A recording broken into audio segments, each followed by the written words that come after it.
Buscando la verdad y abogando por la recuperación de la paz y la seguridad en el Ecuador, en la revista de Opinión Democracia, damos la bienvenida al doctor Jean-Paul Pinto, experto en temas de seguridad. Lo invitamos para analizar estas primeras acciones que ha emprendido el gobierno en el tema de seguridad, sabiendo que es un problema complejo, difícil, que requiere de políticas integrales que enfrenten a esto que constituye una situación grave, como el propio embajador de los Estados Unidos, Michael Fitzpatrick, ha denunciado al país. Doctor Jean-Paul Pinto, bienvenido. ¿Cómo ve estos primeros pasos para enfrentar los temas de seguridad en el Ecuador? Buenos días, Miguel. Un gusto saludarte a ti, un gusto también para la audiencia. Mira que, bueno, para entrar rápidamente en el detalle, yo diría que lastimosamente hasta el momento no hemos visto grandes políticas públicas en cuanto al tema de seguridad. Comenzamos con el tema de la tabla de consumo, pero como tú sabes, eso en el decreto no está claro, se dice que se va a derogar algo, simplemente se dispone al Ministerio del Interior que lo haga, y hasta el día de hoy no sabemos qué es lo que ellos han emprendido justamente para derogar eso. Hay que tomar en cuenta que tanto en la Constitución como en el COIP, está prohibido el consumo, la penalización del consumo. Entonces, hasta el momento yo te diría que esa acción que se implementó y que vimos al presidente romper, ¿no es cierto?, un documento frente a las cámaras, te diría que todavía no ha sido logrado, sí, antes.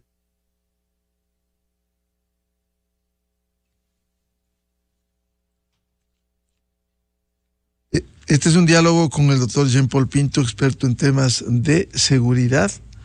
Nos decía estas primeras acciones que se toman en la nueva administración y que tienen que ver con estas preocupaciones profundas de la penetración del crimen organizado transnacional. Continuamos con la idea, por favor, Jean-Paul. Sí, buenos días. Perdón, creo que tengo un problema con mi internet. Ya, este momento está Te bien. señalaba que un poquito, ya, te señalaba un poco un momento que primera acción que tomó el gobierno del tema, ¿no es cierto?, de la tabla de consumo, la eliminación de esta tabla, ¿no?, vía decreto, pero cuando leemos un poco más de cerca el decreto nos damos cuenta que no ha existido todavía tal derogación, tal eliminación, por cuanto se dispone al Ministerio del Interior que implemente las acciones necesarias para que esto sea derogado, pero hasta el día de hoy no sabemos exactamente qué es lo que ha sido realizado, ¿no? Porque tanto en la Constitución como en el COIP no se criminaliza el consumo, ¿no es cierto? Sino se dice directamente que lo que se debe criminalizar es la comercialización.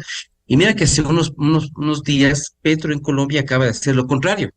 Acaba de echar abajo la ley 30, me parece que de 1980, donde los consumidores en Colombia podrán llevar hasta 20 gramos de marihuana, hasta 1 gramo de cocaína, y la policía no podrá detenerlos. Con esto Petro justamente lo que intenta es no criminalizar el consumo, y lo que sí está claro es que en Colombia serán perseguidos si es que ellos comercializan, ¿no? En el Ecuador es igual.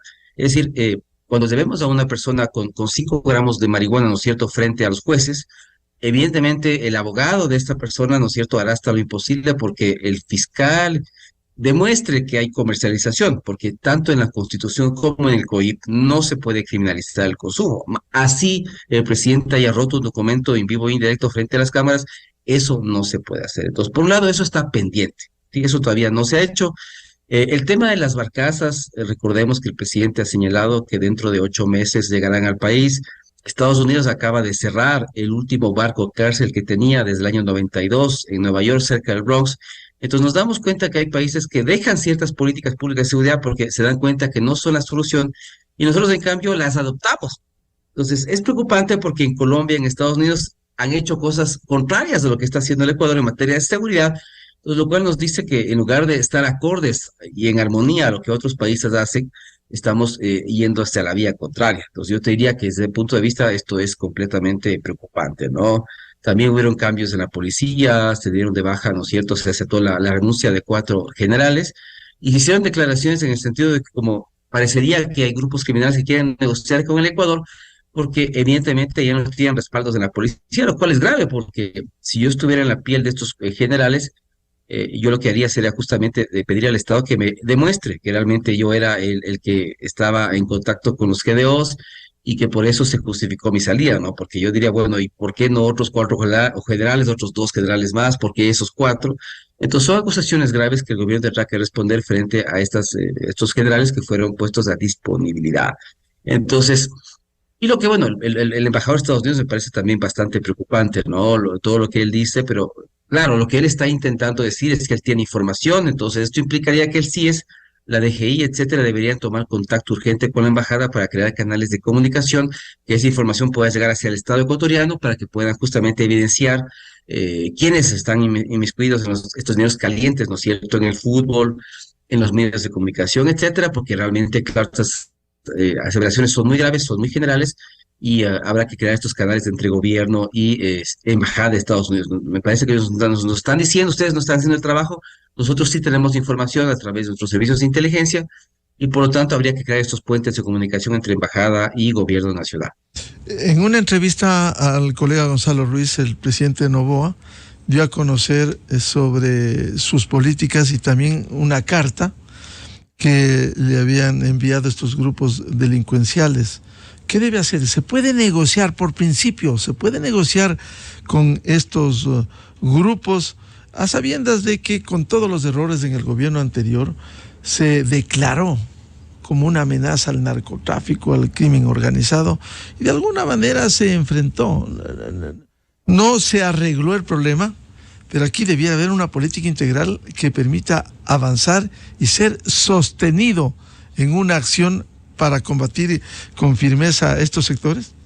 ¿Se puede negociar con estos grupos? Mira que hay dos opciones, ¿no? Hay dos opciones que hay que considerar. La una es, ¿qué es lo que buscamos hacer como gobierno? ¿La paz mafiosa o la paz total?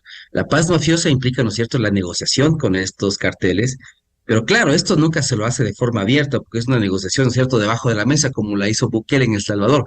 Recordemos que el éxito de Bukele, él tiene una denuncia en la Fiscalía de Estados Unidos porque mandó a sus emisarios a las cárceles en El Salvador, justamente para negociar con las cabezas de la salvatrucha de la 18 para bajar la criminalidad en las calles, a cambio de preventas, ¿no es cierto?, para este tipo de gente. Entonces, no hay que comprar todo lo que vemos en la televisión, en los medios. Bukele tiene un marketing muy bueno, pero no necesariamente es exactamente lo que está pasando en la realidad, no es eso lo que está ocurriendo. Entonces, yo diría que cuando uno negocia estas cosas, si es paz mafiosa, jamás lo hace público, nunca es público, sino que lo hace por debajo de la mesa y ese tal vez no sea el camino. Además, mira, uno negocia cuando el otro grupo está debilitado. Cuando uno ha entrado al gobierno y ha comenzado a hacer operativos, ha golpeado a grupos criminales, ha dado debajo ciertos líderes, ha diezmado a estos grupos. Todos estos grupos deciden mandar una carta para decir, bueno, señor presidente, sabe que estamos un poco perdiendo, no queremos seguir perdiendo. Negociamos, tratemos de hacer un canje de armas, ¿no es cierto?, de dejar las armas a cambio de algún otro beneficio que usted nos pueda dar. Pero el gobierno no ha entrado haciendo nada, es decir, es sospechoso, ¿no es cierto?, que un grupo criminal, ni bien llega el gobierno, le entregue una carta y le diga que quiera negociar, a sabiendas que hasta ahora no se ha hecho ninguna intervención dura, digamos, en los lugares más peligro en el Ecuador. Entonces, uno negocia cuando está en capacidad de negociar, cuando uno tiene las riendas, ¿no es cierto?, del tema, y me parece que ese no es el caso nuestro. Ellos siguen teniendo mucho poder, mucho control. Entonces, más bien esto de aquí le están midiendo un poco el aceite al presidente para ver cómo él iba a reaccionar, qué iba a decir. Y mira que me parece que él ha caído un poco en la trampa, es decir, lo ha hecho público muy rápidamente. Él debió haber primeramente activado sus servicios de inteligencia, que hasta ahora siguen sin director, hay que decirlo. El CIE sigue sin director. Entonces, pero habría que activar eso, decir, miren, me llegó esto, verifiquen, confirmen esto, traten de ver quiénes son los emisarios, qué quieren, qué buscan, y eso se lo hace, digamos, no público. Y simplemente lo hago público cuando realmente esto amerita, lo tengo claro, tengo confirmado qué es lo que quieren, yo puedo proponer algo y sé que es algo que le conviene al país. Esto por un lado. Entonces me parece que hay un manejo no técnico del tema y apresurado. Y por otra parte está la paz total, que es Petro. Es decir, bueno, Petro comienza a negociar con el Clan del Golfo, que es un clan muy poderoso en toda la región, y hay que aprender algo de Colombia, porque después de 60 años de conflicto armado, ellos se dan cuenta que la guerra no es la solución, la mano dura no es la solución, porque no ha servido de nada. Hace poco se celebró, entre comillas, los 30 años de la muerte de Pablo Escobar. 30 años después, el tema del narcotráfico está más vigente y más vivo que nunca. Esto significa que hay caminos que no debemos volver a transitar. Y por eso Petro en Colombia está planteando el tema de la paz total, que es el tema de la desmovilización de las licencias de las FARC, el ELN también, el clan del Golfo como un clan de narcotráfico. Algo hay que aprender de ellos. Habrá que llamarles y decirles, miren, Ustedes han intentado esa vía, queremos también hacer algo similar acá en el Ecuador. Bueno, buenas experiencias, malas experiencias, sugerencias, vengan con nosotros, acompáñenos en el proceso de pacificación.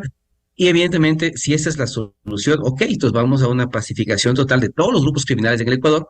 Y hay que estar claros que cuando uno se sienta a dialogar, implica un tema de negociación, donde habrá que ceder cosas de lado y lado. Entonces, no es solamente ustedes dejan las armas y les damos un abrazo y les damos un reconocimiento y ahí termina todo.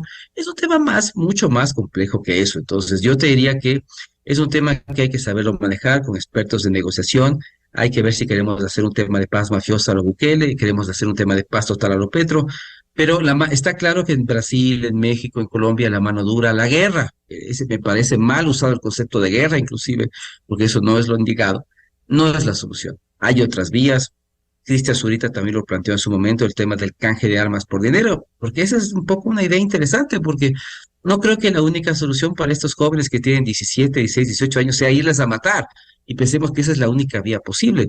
Tal vez de cómo plantear justamente el tema de financiamiento para temas de emprendimiento, capitales semilla, becas de estudio, sacar a estos jóvenes de la criminalidad. La política pública nuestra del gobierno debería ser cómo sacar a estos jóvenes de la criminalidad, darles la oportunidad que nunca les hemos dado, porque les hemos abandonado como Estado. No tienen ninguna opción. Si la gente entra en la criminalidad es porque realmente no tienen ninguna opción más de seguir adelante. Y eso hay que estar claro. Si yo sinceramente creo eso no es lo correcto.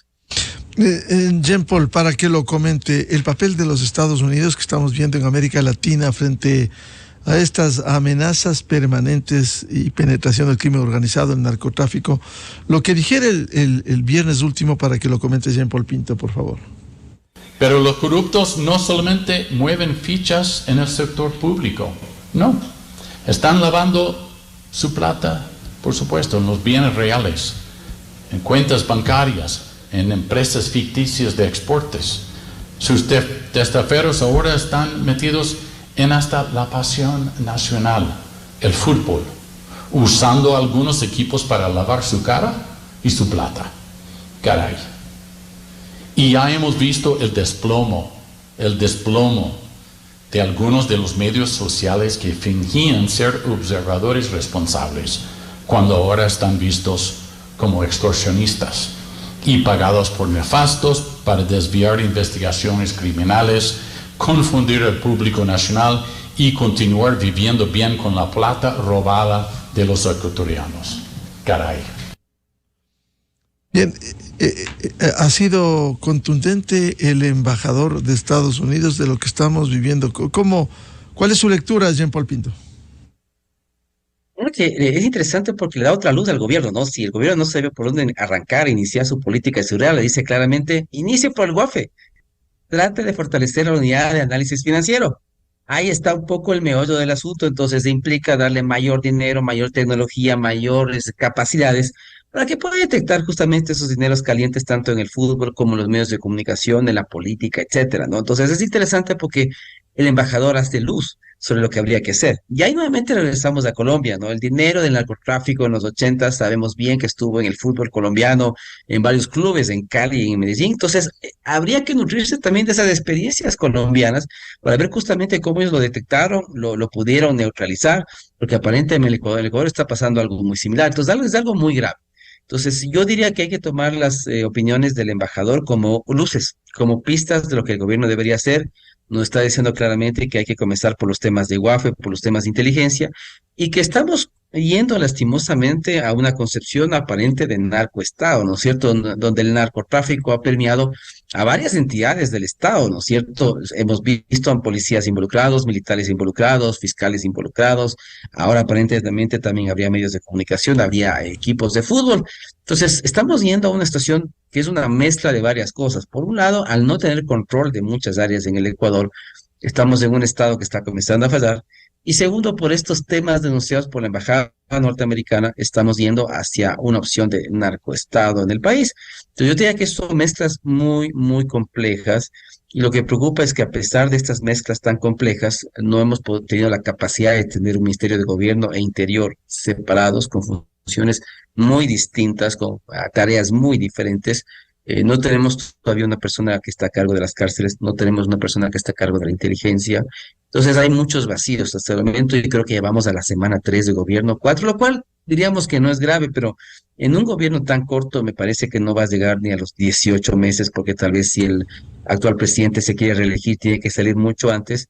Es preocupante. Entonces yo te diría que no hay que perder la esperanza, hay que seguir muy de cerca los movimientos del presidente, pero lo hecho hasta ahora es insuficiente, es preocupante, no responde a lo que necesitamos, ni hablar del tema de la designación del ministro de Defensa en base a su perfil. Yo te diría que hay cosas que todavía están en veremos, que no han sido materializadas, y realmente el panorama por el momento diría que la palabra que voy a utilizar para no usar otras palabras más fuertes es preocupante. Esa preocupación que la expresa también el embajador de los Estados Unidos, ¿cómo debiera ser tomado? Porque aquí a momentos o resbala o simplemente sigue igual. ¿Cómo sacudir en el Ecuador para tomar decisiones y enfrentar con contundencia, con el funcionamiento pleno de las instituciones para enfrentar a la inseguridad y sus tentáculos? Mira que, como yo te señalaba, lo que es importante es que hagamos un puente de comunicación, un canal de comunicación reservado con la embajada norteamericana, porque aparentemente ellos tienen una información que nosotros no tenemos o desconocemos o a veces ignoramos, ¿no? Entonces, implicaría que el CIES, a través de sus subsistemas, en este caso el más directo sería la DGI, pueda tener relación directa con los servicios de inteligencia norteamericanos y puedan justamente atacar de forma clave y decisiva a los grupos criminales. Mira que hace poco nomás en Colombia se hizo la captura de una de las cabezas del tren de Aragua en Perú, esta bebecita del crimen, ¿no es cierto? Y eso fue realizado gracias a una cooperación efectiva con el FBI en los Estados Unidos. Entonces, es exactamente lo que tenemos que hacer. Hace poco también estuvo el FBI aquí, entonces implica que debemos realmente tener estos canales de comunicación directo con los servicios de inteligencia norteamericanos, porque ellos tienen mucha información que al parecer desconocemos. Y esa información tiene que llegar al Estado, tiene que ser tratada, evaluada, etcétera, tiene que ser evidenciada por nuestras fuentes humanas, etcétera, y de acuerdo a eso proceder a los temas de judicialización y combate a la criminalidad. Me parece que eso es fundamental. Entonces, no es simplemente un tiro al aire que ha hecho el embajador, sino una alerta. Desde mi punto de vista, si queremos tomar esto de forma muy positiva, ha sido una alerta que él nos está alertando sobre una situación. Él dice, yo tengo información, ¿qué hago? ¿Les entrego? ¿No les entrego? ¿Quieren colaborar? ¿No quieren colaborar? ¿Qué hacemos? Simplemente va a quedar en un discurso lindo que hice. Entonces me parece que el Estado no puede perder esa oportunidad, tiene que entablar estos canales de comunicación y esta información debe llegar al Estado para ser confirmada y analizada y en función de esto ser justamente judicializada, ¿no? Es decir, ¿cuál debe ser el papel de los Estados Unidos de apoyo, de no solo material, logístico, sino también en inteligencia? Porque vemos que al no haber un pleno funcionamiento en las políticas internas, estamos dependiendo de esos países. Y otra cosa, se han anunciado sectores, pero no nombres y apellidos, en la policía, en el fútbol, que está penetrado por dineros sucios de narcotráfico, pero no sería bueno transparentar para ir identificando a los sectores, porque caso contrario queda en la reserva y nada más. Exacto, entonces es lo que te comunicaba, ¿no? Te decía, ¿no? Entablado y hecho este puente de comunicación con la embajada norteamericana, se podría tratar esta información porque se evalúa, se la trata, se la confirma, etcétera. Y una vez confirmada y evidenciada toda esta información, el siguiente paso sería justamente hacerla pública, ¿no es cierto? Es decir, desde el Ministerio del Interior, el Ministerio del Gobierno, hemos analizado, hemos tratado la información de la embajada y ahora hemos podido detectar a tales medios de comunicación, a tales equipos de fútbol que están inmersos en temas de dineros calientes y por lo tanto ya están siendo judicializados. La Fiscalía justamente ha puesto ya las denuncias del caso y van a seguir el tratamiento de ley que corresponde. Eso es lo que habría que hacer, porque evidentemente tampoco sería prudente que sin confirmar la información, sin tratar esta información, la hagamos pública, haciendo simplemente, ¿no es cierto?, una especie de, como de noticia, ¿no es cierto?, sensacionalista. Entonces, esto tiene que ser tratado de forma muy técnica, y una vez que el Estado tenga las pruebas y evidencias claras de cierto tipo de comportamientos ilegales, en ese momento, a través de la Fiscalía, ¿no es cierto?, hacerlo público y que todo el país sepa, porque a veces el gran problema, como tú señalas, es que esto queda en la impunidad. Esto simplemente es un discurso, simplemente queda en la retórica, pero nunca llega a los temas de judicialización. Recordemos que nuestros estados de impunidad son altos, más del 90% de impunidad en el Ecuador. Entonces, yo creo que eso es lo que habría que hacer justamente para que no quede simplemente como un discurso y como un tiro al aire que al final no fue útil para nadie, ¿no? Parte de estas denuncias ha sido también incluso la oferta económica que diera el gobierno de Estados Unidos para esclarecer lo del asesinato, el crimen execrable de Fernando Villavicencio el 9 de agosto. Pasa el tiempo y no encontramos respuestas frente a estos hechos. Quizás el país se va a ir olvidando con el tiempo cuando eso se llama impunidad. Sí, porque mira que sobre todo la ayuda del FBI y del gobierno norteamericano era el descubrimiento de los actores intelectuales, porque los materiales ya un poco los conocíamos, inclusive fueron asesinados. Me parece que existe un único testigo protegido que se salvó un poco de una muerte segura, pero hasta ahora nadie nos ha informado de los avances del caso, ¿no? No sabemos exactamente en qué estado está todo, qué tanto se ha avanzado, qué se ha evidenciado. Realmente existe una oscuridad sobre el tema, ¿no? Y como tú dices, mientras más pase el tiempo nos da la idea clara de que esto será un caso más que queda la impunidad. Nunca llegaremos a saber los actores políticos, los actores inclusive desde el Estado que estuvieron involucrados en esto, porque para mí está claro que hubieron actores políticos de alto nivel que pidieron este asesinato, y también una complicidad desde el Estado, ¿no es cierto? Inclusive la familia de Villavicencio podría inclusive pelear, ¿no es cierto?, una figura de crimen de Estado, ¿no es cierto?, hacia este personaje, pero es lo triste, como tú bien señalas, Miguel, eso ha quedado un poco en el olvido. Hay temas más importantes, entre comillas, y realmente podemos decir tristemente, y dado los eventos políticos de la Asamblea, que la muerte de Villavicencio habrá sido para nada, ¿no? Porque realmente las cosas no han cambiado, se han vuelto a hacer nuevos pactos que aparentemente no eran posibles, y tristemente, ¿no es cierto?, tal vez la muerte del queda la impunidad y realmente no haya servido de mucho, ¿no es cierto?, que este personaje haya enfrentado su vida como tal. ¿Qué hacer con este cuadro de inseguridad que vivimos hoy? Diario El Universo publica un mapa que da cuenta cómo ha habido en el país un aumento del 93% en muertes violentas. Según un informe del Ministerio del Interior, existen 11 grupos de delincuencia organizada desplegados en 20 provincias. ¿Qué hacer frente a este panorama? Mira que el gran problema es que hace poco se hizo un operativo en Durán entre militares y policías, que es un poco más de lo mismo. Ya lo habíamos intentado sin éxito, ¿no? Esto está basado en el decreto 730 que dejó Paco Moncayo, que inclusive hace innecesario el estado de excepción, porque ya le ordena a las fuerzas, al comando conjunto, que los militares justamente puedan operar con los policías de manera integrada y de manera coordinada, pero yo diría que nos está faltando un poco más justamente de medidas de poder, de acciones en el territorio, en las zonas más duras, donde policías y militares puedan actuar de forma coordinada justamente para tratar de paliar y de reducir el nivel de fuego y de poder de estos grupos criminales, ¿no? A eso se complementa el tema de la inteligencia, del CIES, de la DGI, los temas de cooperación internacional.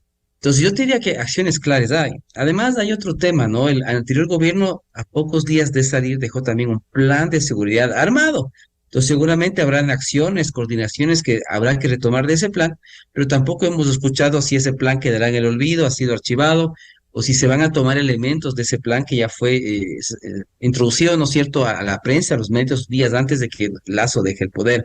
Entonces yo te diría que lo que nos está faltando es que el presidente nos diga cuál es su plan, cuáles son sus acciones, su política pública, qué es lo que se va a emprender en los próximos meses de forma a bajar los niveles de criminalidad. Vamos a acabar este año con la tasa de homicidios seguramente más alta de Sudamérica, de las más altas de toda la región, lo cual es preocupante. Y sí necesitamos un horizonte claro, un norte claro, que hasta el día de hoy, si tú me preguntas, pues no lo tenemos. No sabemos exactamente qué se va a hacer, cómo se va a hacer, quiénes van a participar, a quiénes vamos a pedir ayuda, etcétera. Todo está muy en el aire, son ofrecimientos, son cosas muy generales, y esto es preocupante porque, como tú dices, tú no te puedes poner a negociar con gente que tiene control, con gente que tiene poder. Realmente las intenciones detrás de eso son otras muy distintas, y uno corre el peligro de perder todo.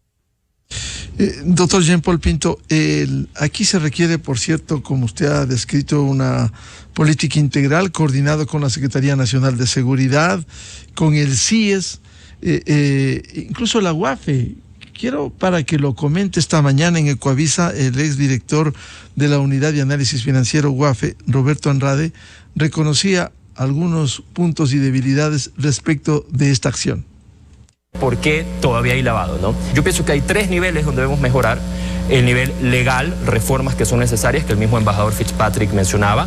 El nivel judicial, hay que seguir trabajando para mejorar la forma como los jueces llevan los procesos. Y un nivel operativo, hay que lograr que las instituciones del Estado, que las instituciones de inteligencia sobre todo, puedan trabajar de manera más coordinada, y eso es algo que se ha empezado a hacer, pero que todavía queda pues un camino por recorrer. Quedan cuentas pendientes y no hay poder humano de fortalecer a la institucionalidad a fin de que actúen con la contundencia del caso para enfrentar el lavado de activos, doctor Pinto.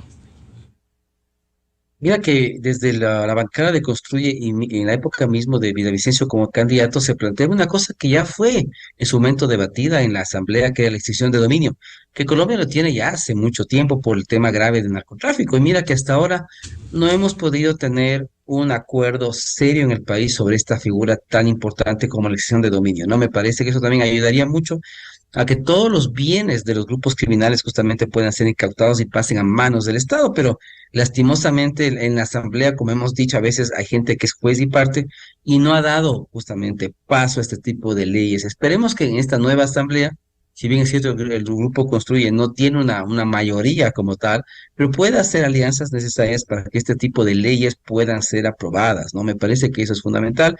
Y tal como ha dicho este exdirector, ¿no es cierto?, del tema de Guafe, me parece que hay que fortalecer mucho los temas de inteligencia financiera. Es importante que el nuevo gobierno al interior del CIES tenga un departamento, una unidad muy fuerte sobre análisis financiero, que sea un poco el pie de la UAFE y que coordine con la UAFE las acciones necesarias de lucha contra el lavado de activos. Y, y claro, o sea, me parece que el embajador, como había señalado, nos da esa pista, ¿no? Nos está diciendo que la primera entidad que el gobierno tiene que fortalecer en sentido de capacidades financieras, humanas y tecnológicas es la unidad de análisis financiero. Y eso va de la mano con el tema de esta ley de extinción de dominio.